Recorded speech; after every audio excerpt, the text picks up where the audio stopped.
Bueno,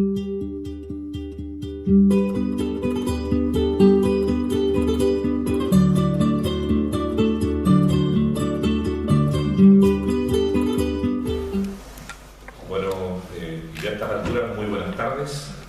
Quiero en primer lugar darle las gracias a la Escuela de Historia y Geografía y en especial a Nelson, a José Antonio y a Marcos por la referencia que han tenido de invitarnos a participar en esta jornada y poder discutir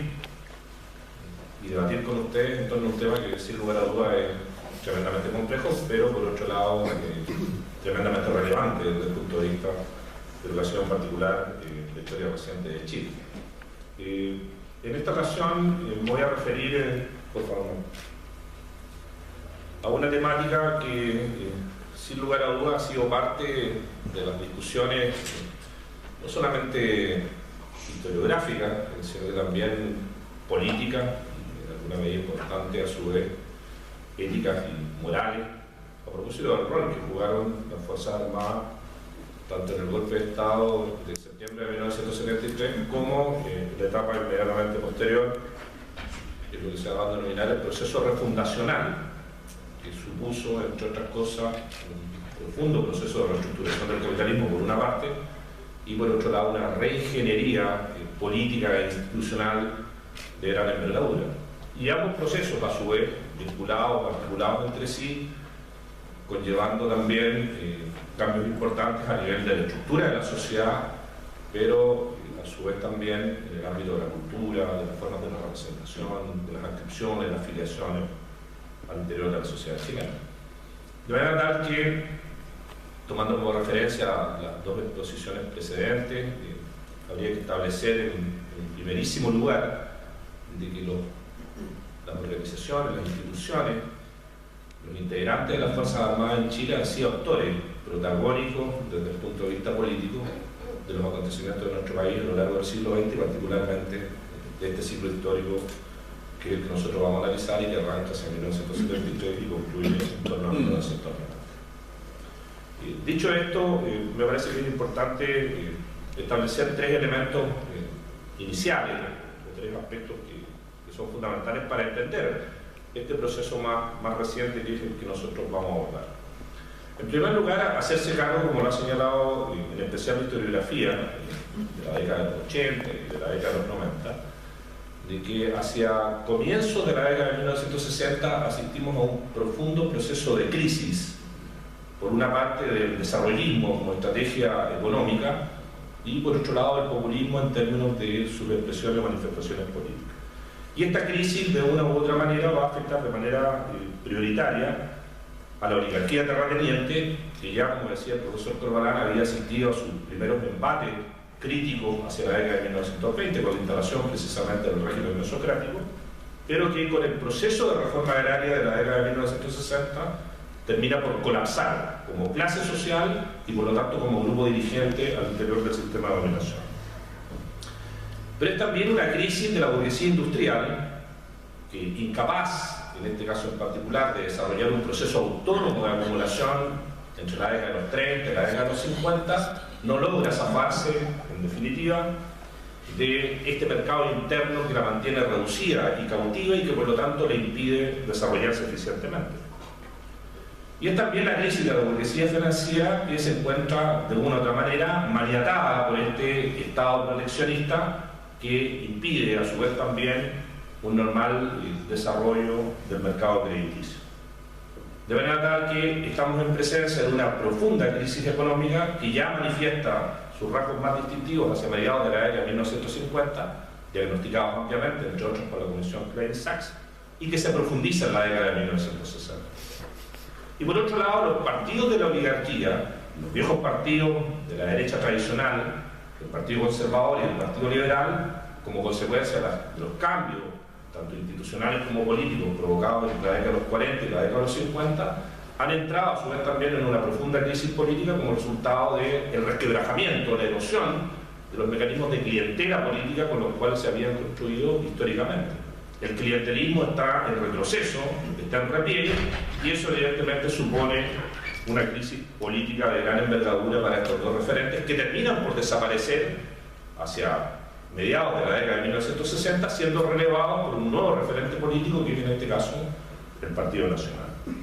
El sistema de dominación, en consecuencia, está en crisis hacia mediados de la década de los 60.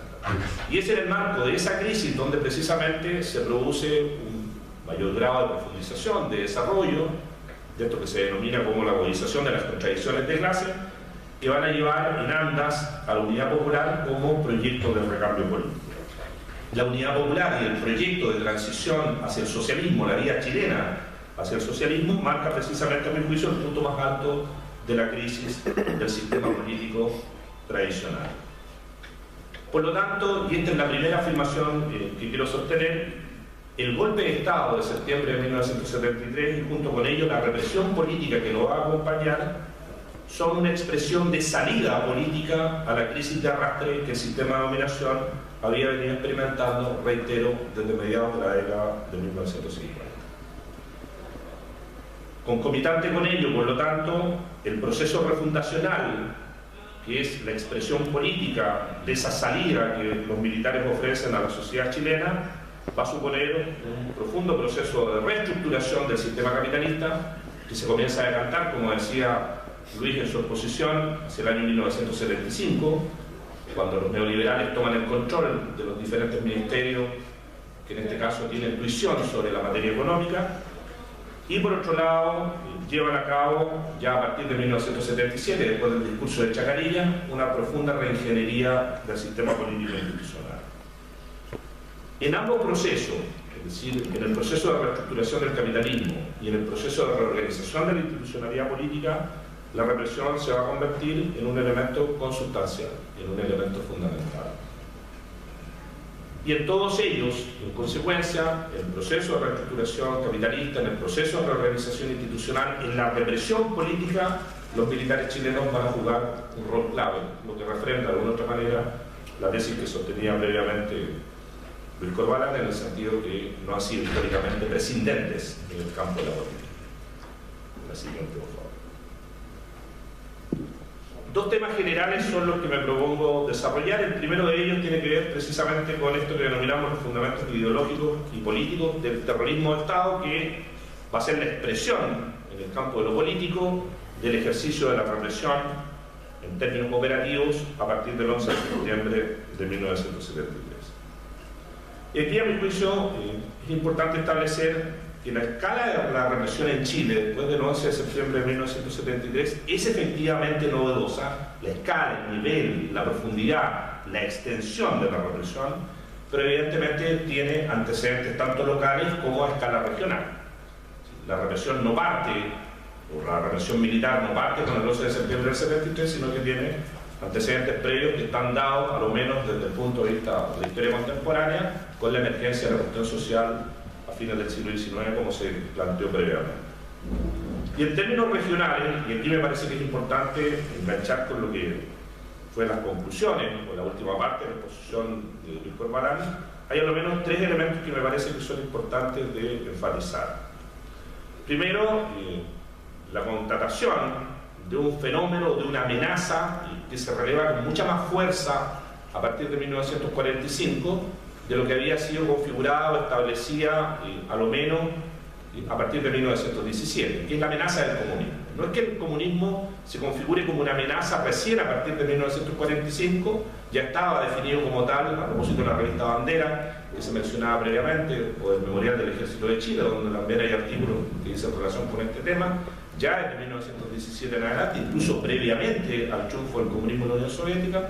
pero evidentemente que después de 1945, con la derrota del fascismo a escala global, de una u otra manera, la consolidación de la Unión Soviética como potencia hegemónica, a lo menos en Europa, y los crecientes procesos de colonización o de liberación nacional en África y en Asia, configuran, relevan, ponen de manifiesto la existencia de un nuevo escenario político donde el comunismo adquiere una dimensión global, una escala global. La amenaza, por lo tanto, es una amenaza mucho más directa, mucho más explícita y, por lo tanto, muchísimo más peligrosa.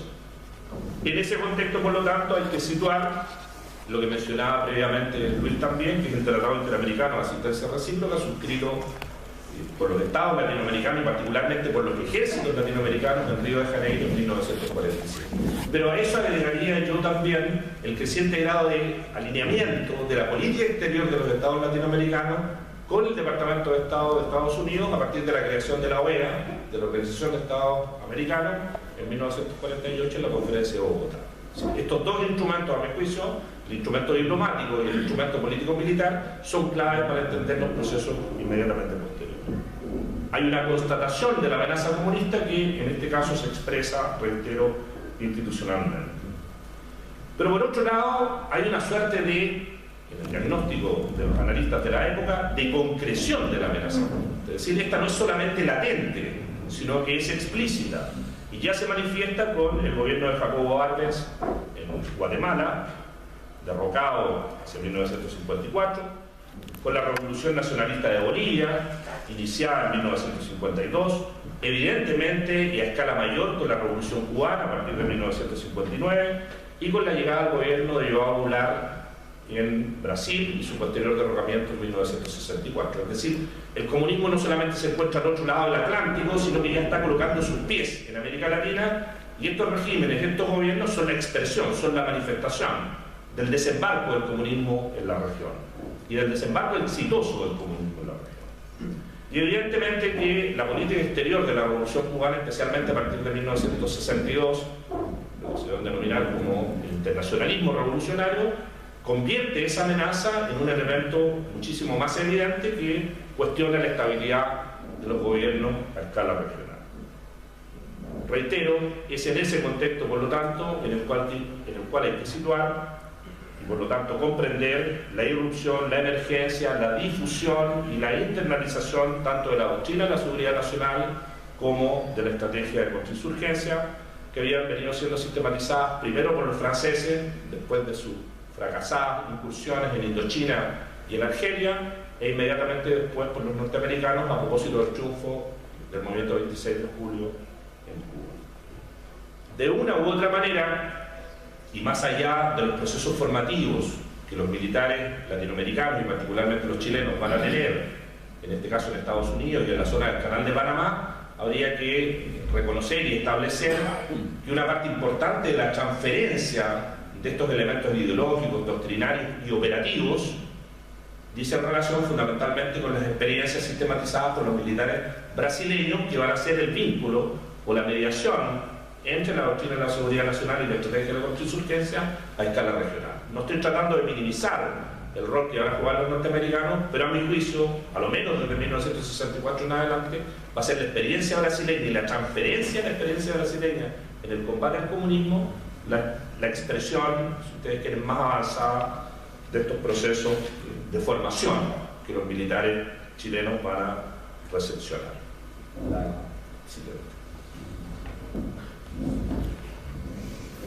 Ahora, esto tiene que ver a su vez también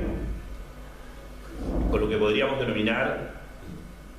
como una estrategia que arranca en términos discursivos, que se configura inicialmente en términos discursivos.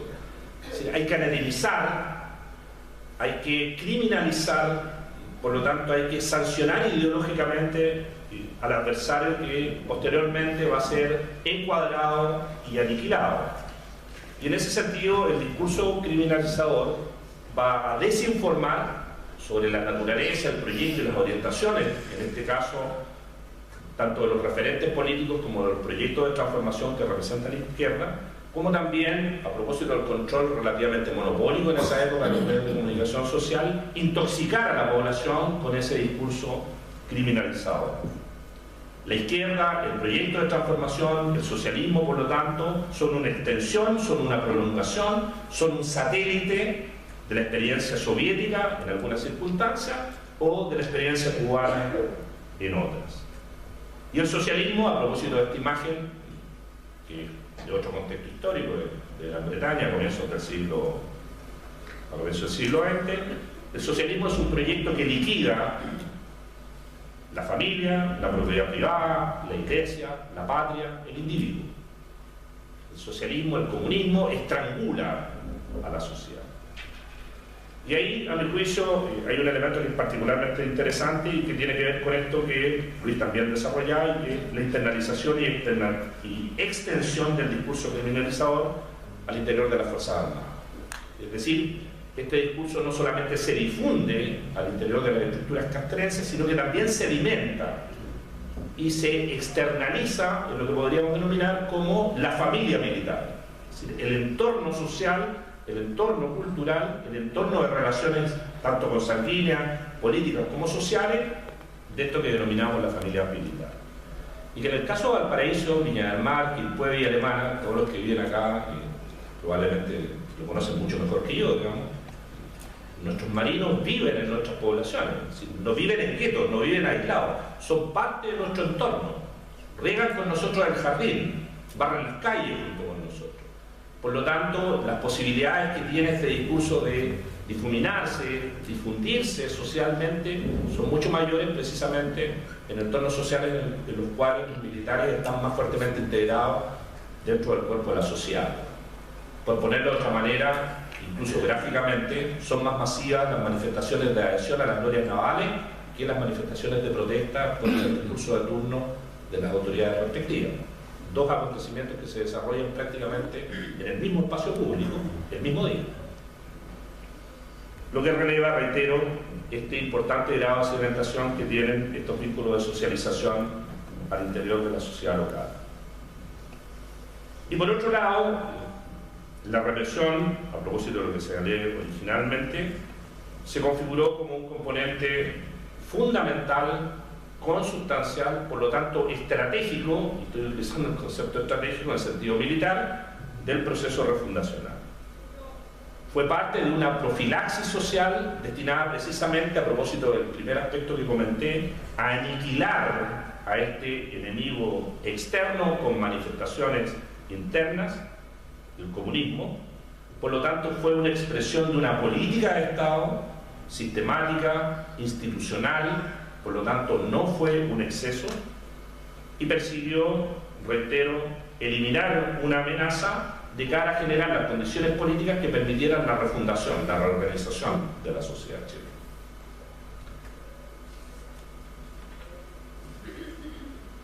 A ese efecto, hay a mi juicio tres fases en el proceso.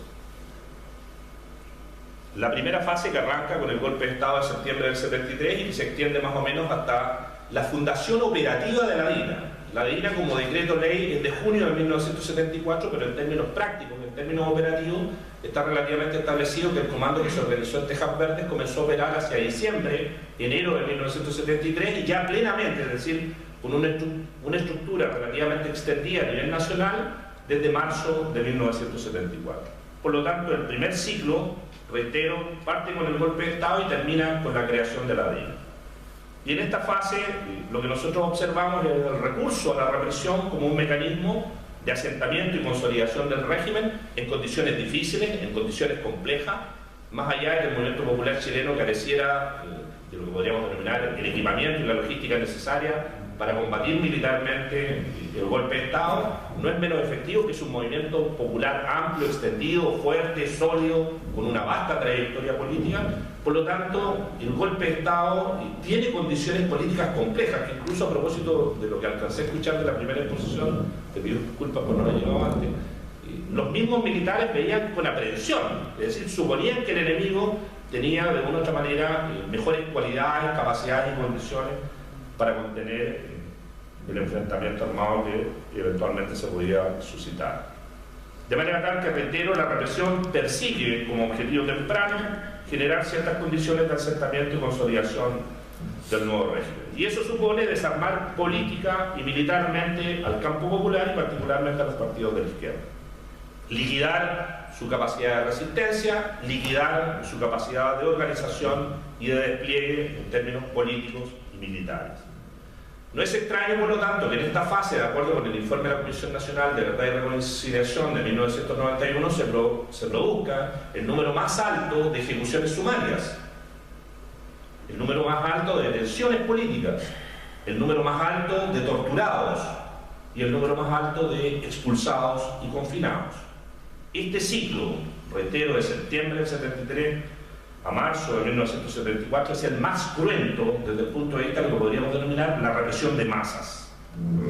Y está acompañado en términos institucionales de la ilegalización de los partidos políticos de izquierda, el decreto ley 77 de 1973, de octubre de 1973, y de la Central Única de Trabajadores, y de todo el proceso de interdicción que va a acompañar a la sociedad política y a la sociedad civil a partir de este momento, de los cuales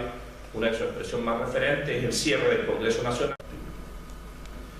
Una segunda fase que arranca con la creación de la DINA en marzo del 74 y que se extiende hasta el decreto ley de amnistía de abril de 1978,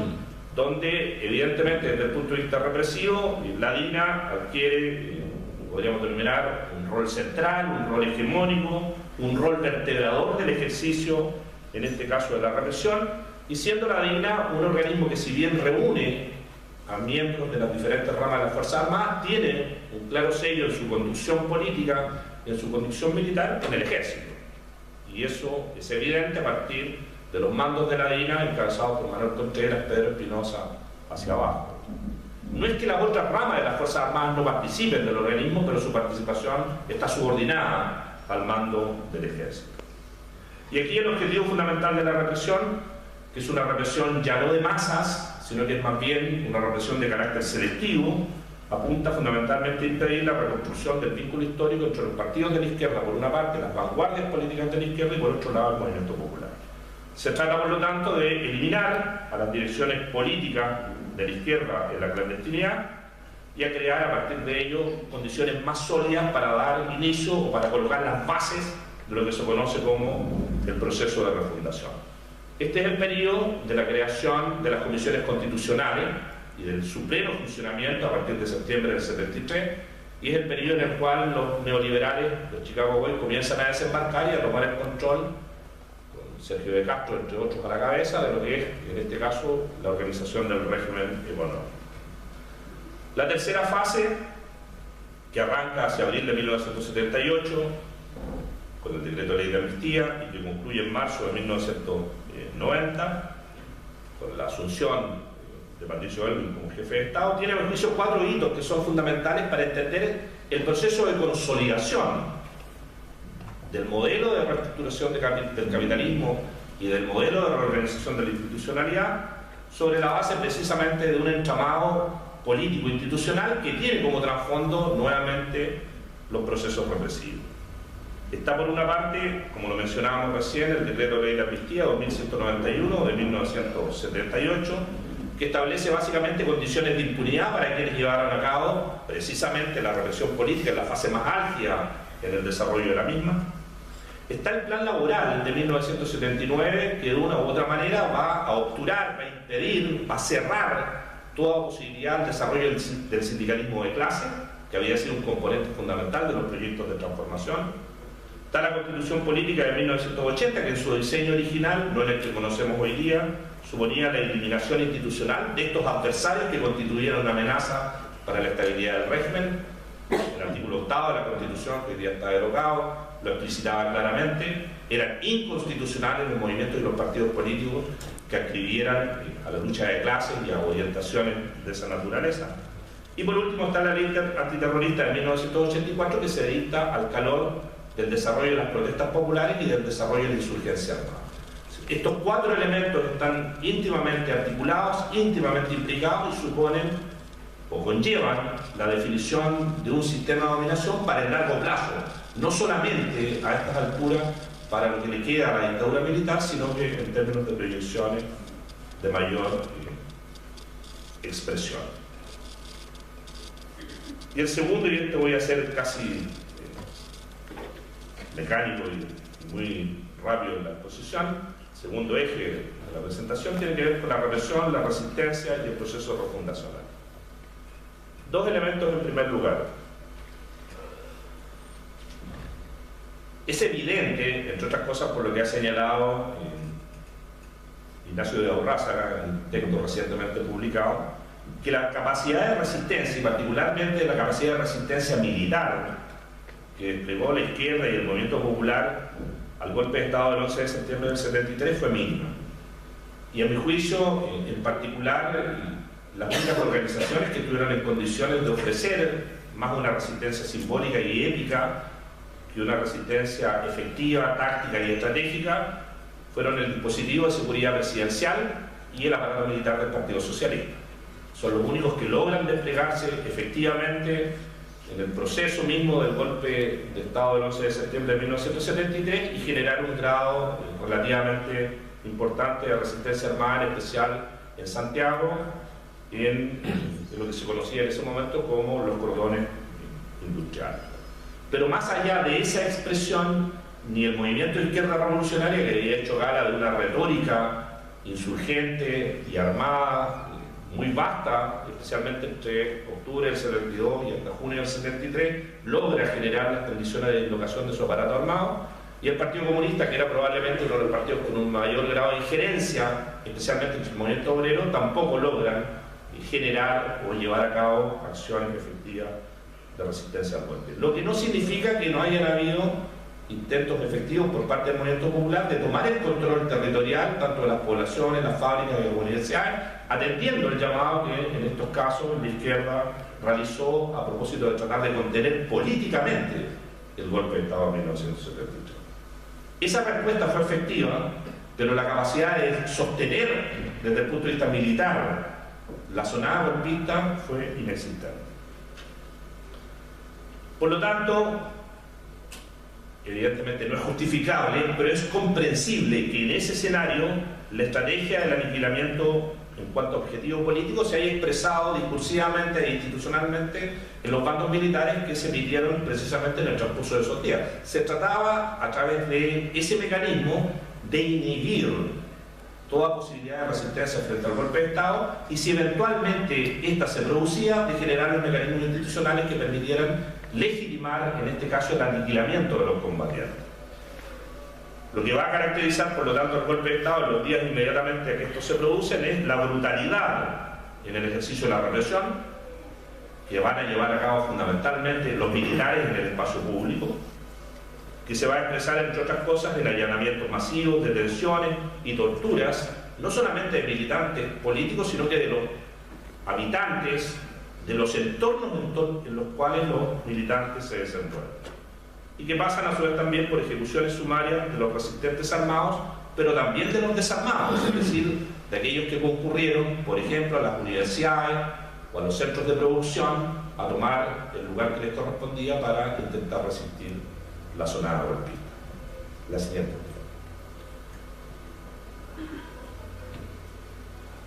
Tres elementos que me parece que son importantes de destacar. Hay un proceso temprano de reorganización en la clandestinidad, pese a la represión. Lo que pone de manifiesto, entre otras cosas, que las organizaciones políticas y sociales de la izquierda no estuvieron, si ustedes quieren, aisladas, huérfanas de apoyo social. La reconstrucción en la clandestinidad es posible, es viable y se logra concretar precisamente porque hay un respaldo social, hay un respaldo político, a pesar del temor que permite la sobrevivencia de los militantes clandestinos y que permite, por lo tanto, el repliegue de sus cuadros. Por eso en Chile no prosperó la estrategia de aniquilamiento. La estrategia de aniquilamiento es un objetivo político que se alcanza en una medida importante, pero que no logra plenamente su éxito precisamente porque estas organizaciones logran subsumirse a la clandestinidad y resistir desde la clandestinidad. Hay una franja, si ustedes quieren, que es la que de una u otra manera va a presentar una suerte de cobertura al repliegue de las organizaciones políticas, que va a estar dada por los trabajadores desempleados, subocupados, los represaliados, pobladores, estudiantes y defensores de derechos humanos. Es ese proceso, a mi juicio, y con esto pretendo refutar las tesis del espontaneísmo de 1983, es ese proceso el que va a permitir una reanimación del movimiento de masas, que está directamente ligado a los procesos de movilización en torno al 1 de mayo, la primera manifestación de masas en el espacio público de rechazo a la dictadura militar y a su proyecto de reforma laboral se produce el 1 de mayo de 1978 y va a ser duramente perseguido por la dictadura en ese momento. Tiene que ver con las conmemoraciones crecientemente públicas de los aniversarios de los partidos políticos de la izquierda, ya a partir de 1978, 1979, por lo menos socialistas y comunistas. Tiene que ver con las conmemoraciones del golpe de Estado de 1973 que aquí en esta región suponían, por lo menos desde 1979, romerías públicas al cementerio Santiné, a la tumba donde estaba Salvador Allende, y marchas que luego intentaban llegar hasta el centro de la ciudad de Viña del Mar. Tiene que ver con las huelgas de Panal de 1980 y de Colbún Machicura de 1981, con las tomas de terreno de 1980 1982 en Santiago, con las marchas del hambre de 1982 y con el incremento del accionar miliciano y armado a partir de lo que el MIR denominó como la Operación Retorno de 1978 en adelante. Lo que quiero enfatizar es que la reorganización de la izquierda en la clandestinidad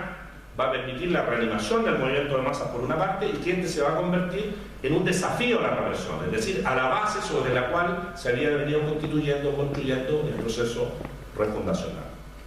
En ese campo en particular, la defensa de los derechos humanos, sin lugar a dudas, también juega un rol clave, en cuanto que se convirtió en la bandera más temprana, en la bandera inicial del proceso de reanimación. Estoy pensando en la creación del Comité Pro Paz hacia fines de 1973, y luego la Vicaría de la Solidaridad, la Comisión Chilena de Derechos Humanos, hasta terminar en el CODE, en el Comité de Defensa de los Derechos del Pueblo. Para ir concluyendo, las protestas populares, en consecuencia, no son el resultado de una suerte de generación espontánea que explota, que irrumpe en el escenario de lo político. Son el resultado de la reconstrucción de la izquierda en la clandestinidad, de la reanimación del movimiento popular a fines de la década de los 70 y evidentemente también del entronque de ese proceso con la crisis económica desencadenada en 1982. Las protestas populares que se comienzan a producir en Chile desde mayo del 83 en adelante, si ustedes quieren, son una expresión de extensión, masificación, aceleración y radicalización de la protesta antidictatorial, pero no son un elemento nuevo, un elemento que surge y se constituye como resultado de la crisis económica o, si ustedes quieren, de la espontaneidad de las masas. Y eso va a permitir el desarrollo de las mismas, un incremento de la resistencia armada por la incorporación creciente de sujetos populares a las organizaciones político-militares, que va a estar dada, entre otras cosas, por el despliegue, como dije recién, de la Operación Retorno al MIR a partir del 78, la opción de la política de rebelión popular de masas del Partido Comunista a partir de 1980 y la creación del Frente Patriótico Manuel Rodríguez a partir de 1983. Que esa expresión, a propósito de los procesos formativos de los oficiales del Frente Patriótico Manuel Rodríguez en las Fuerzas Armadas Revolucionarias de Cuba, desde 1974 en adelante, de un creciente grado de militarización de una franja de la izquierda a partir de este momento. Recuerden que el Frente, en cuanto a brazo armado del Partido Comunista, es una expresión militar de la política. No muy diferente en ese sentido, pero con orientaciones evidentemente distintas a lo que han sido históricamente los brazos armados de los estados oligárquicos o burgueses en la época contemporánea. La reconstrucción de la izquierda, por lo tanto, va a suponer, entre otras cosas, la ampliación de los espacios de representación pública. Las vocerías se hacen comunes y masivas a partir de este momento. Se masifican y se extienden los medios de comunicación opositores que contienen precisamente el discurso de la resistencia. Y hay una reconstrucción de las alianzas políticas de cara a los procesos de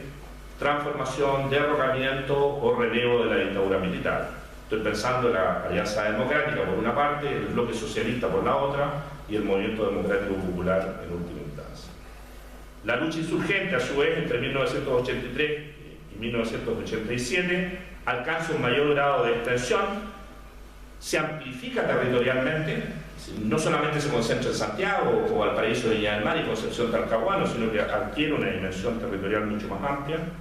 adquiere crecientes niveles de envergadura, incluso de sofisticación, y probablemente el intento de atentado contra Pinochet en 1986 se convierte en la manifestación de desafío a la represión más importante que en este momento se había desplegado. Y pone de relieve, a su vez, también la vulnerabilidad de los aparatos armados de la dictadura. Es decir, aquello que había sido el pilar del sistema de dominación desde el punto de vista político y operativo aparecía al descubierto, aparecía vulnerable, susceptible de ser amagado. Lo cual conlleva, evidentemente, a la última, situaciones complejas desde el punto de vista político, primero a nivel hemisférico, en cuanto a que este proceso que se está desarrollando en Chile, entre el 83 y el 87 en especial, hay que situarlo en el contexto del desarrollo de las guerras insurreccionales en Centroamérica, después del triunfo de la Revolución Sandinista, en 1979. Es el periodo de la ofensiva final en El Salvador, es la extensión de la guerra en Guatemala, incluso llegando hasta Honduras. Es el periodo de desarrollo más importante, en este caso en particular, de las guerrillas en Colombia, a propósito de la creación de la coordinadora guerrillera Simón Bolívar, que va a reunir a la FARC, a la M-19 y al ELN, incluso en algún minuto al EPL, que era la guerrilla maoísta. Es el surgimiento y desarrollo de la guerra senderista en Perú. Por lo tanto, la amenaza de la insurgencia armada, de una u otra manera, coloca en cuestión, desestabiliza los procesos de transición a la democracia de Uruguay y Argentina y coloca en riesgo un eventual proceso de transición en Chile. Es el cono sur el que eventualmente, al igual que Centroamérica, Colombia y Perú, se podrían ver expuestos a una situación de guerra de baja intensidad. De ahí que, entre otras cosas, se provoque la visita a Chile de Robert Gelbart, que era el representante para América Latina del Departamento de Estado norteamericano en el periodo de la administración de Ronald Reagan, que tampoco es cualquier administración en el contexto internacional, y la visita a Chile ese mismo año, en abril, de Juan Pablo II. De manera tal que no es sorprendente que en un escenario de esta naturaleza se constituyan, se generen espacios de diálogo que generen o que posibiliten un reajuste en el proceso político que se está viviendo en Chile, mediado por una parte por la embajada norteamericana, Harry Barnes, embajador de Chile, embajador de Estados Unidos en Chile en ese periodo, y por el cardenal Fresno, representante de la Iglesia Católica y por lo tanto la política del Vaticano para Chile. Ellos van a ser los mediadores en este momento entre una franja de la oposición y los sectores que representan políticamente la dictadura, y que van a permitir, entre otras cosas, la concreción del denominado Acuerdo Nacional, que es lo que podríamos denominar la primera bitácora en el proceso de transición a la democracia, que establece, entre otras condiciones, la necesidad de alcanzar la reconciliación nacional. El concepto de reconciliación nacional se comienza a instalar a partir de este momento, el rechazo a la violencia como método de acción política, la restauración de un sistema político fundado en partidos y el establecimiento de garantías constitucionales para el derecho a la propiedad privada. Es decir, generar condiciones políticas que supongan una adecuación al proceso refundacional y por lo tanto una cierta continuidad desde el punto de vista institucional de cara al futuro. Este proceso se cierra con la derrota de la dictadura en el plebiscito de octubre de 1988, y hay que enfatizarlo también, con la derrota de la insurgencia armada a partir de 1986, derrota que termina de expresarse o manifestarse con el quiebre, en este caso en particular, del Frente Patriótico Manuel Rodríguez y la renuncia del Partido Comunista a la política de la Revolución Popular. La transición a la democracia, por lo tanto, y con esto concluyo, supone mantener las bases fundamentales del proceso de reestructuración y de refundación, con una continuidad del modelo económico, un reajuste del ordenamiento político, y a lo menos en la parte temprana de la transición, yo diría que hasta 1996, hasta la detención de Pinochet en Londres, en definitiva, en 1998, con un rol supervisor tutelar de las Fuerzas Armadas sobre el proceso transicional, cuyas mejores expresiones van a ser el ejercicio de enlace de noviembre de 1990 y el boinazo de mayo de 1993. Los militares, en ese sentido, siguieron teniendo, a lo menos hasta 1998, un rol activo en materia de política en Chile. Gracias.